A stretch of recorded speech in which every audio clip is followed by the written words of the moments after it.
नमस्कार बच्चों, आज हम संस्कृत पुस्तक के अंतर्गत पाठ अकारांत नपुंसकलिंग शब्दों के बारे में पढ़ेंगे। तो पहले हम पाठ के नाम को स्पष्ट करते हैं। अकारांत, अकारांत का अर्थ होता है जिसमें शब्द का अंतिम वर्ण अ हो। नपुंसकलिंग, नपुंसकलिंग शब्द का अर्थ है जो न स्त्रीलिंग के हों और न ही पुल्लिंग के हों, और शब्द का अर्थ है जिनका कोई न कोई अर्थ हो। तो इस प्रकार अगर हम परिभाषा को समझें तो इसकी परिभाषा बनेगी कि जिन शब्दों के द्वारा न स्त्री और न पुरुष जाति का बोध होता है उन्हें नपुंसकलिंग शब्द कहते हैं। तो अब हम समझेंगे कि नपुंसकलिंग शब्दों की तरह पुल्लिंग एवं स्त्रीलिंग में भी 3 वचनों का प्रयोग किया जाता है। अकारांत नपुंसकलिंग शब्द के रूप इस प्रकार चलते हैं। पहले हम उनको वचनों में बांटेंगे, एक वचन, द्विवचन और बहुवचन।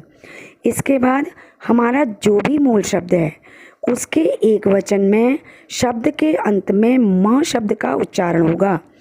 उदाहरण के लिए यदि कमल शब्द है, मूल शब्द कमल है, तो नपुंसक लिंग के एक वचन में शब्द के अंत में म का उच्चारण होगा, तो एक वचन का शब्द बनेगा कमलम। द्विवचन में कमल शब्द के अंत में ए शब्द का उच्चारण होगा, तो द्विवचन बनेगा कमले। और बहुवचन में कमल शब्द के अंत में आनी शब्द का प्रयोग होगा, तो बहुवचन बनेगा कमलानी। तो बच्चों, नपुंसक लिंग के कुछ उदाहरण इस वीडियो में दिए गए हैं। आपको ध्यान से इन चित्रों को देखना है और समझना है। तो इस वीडियो में आपके पुस्तक के अतिरिक्त अन्य शब्द भी दिए गए हैं। जैसे पहला शब्द है पुस्तक, तो पुस्तक का एक वचन बनेगा पुस्तकम, द्विवचन पुस्तके, बहुवचन पुस्तकानि। इसके बाद अगला शब्द है छत्र, छत्र मीन्स छाता। जो छत्र का एक वचन म का उच्चारण करते हुए छत्रम, द्विवचन में ए का उच्चारण करते हुए छत्रे, और बहुवचन में आनी का उच्चारण करते हुए छत्राणी। अगला शब्द है कमलम। आपके पास अगर एक कलम है तो उसको हम कहेंगे कलमम। अगर 2 कलमें हैं तो उसको कहा जाएगा कमले, और अगर 2 से ज़्यादा हैं, चाहे वो 3 हों या फिर उससे अधिक हों, वे कहलाएंगे कमलानी। एक विमान को कहा जाएगा विमानम।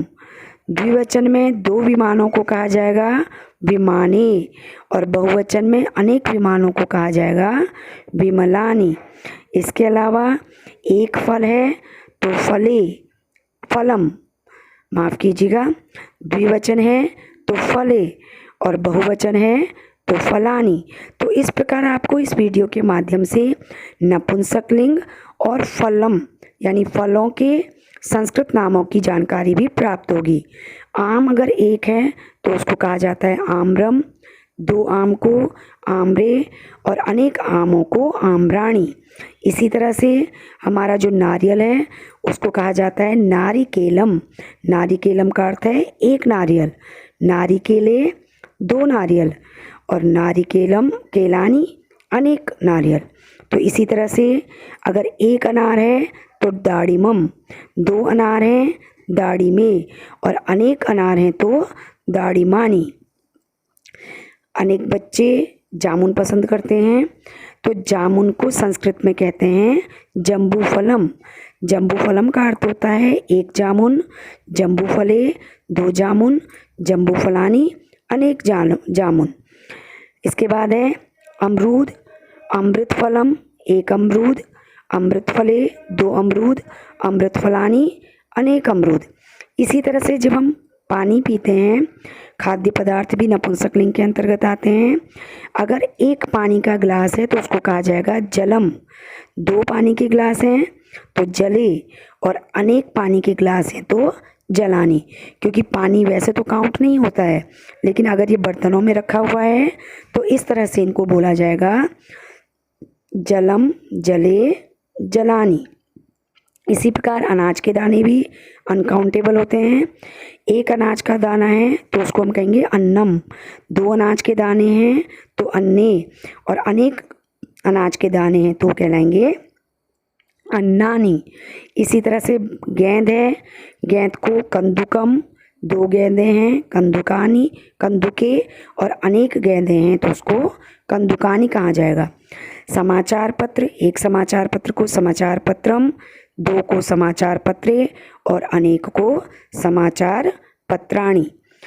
इसी तरह से स्थानों के नाम भी नपुंसकलिंग के अंतर्गत आते हैं।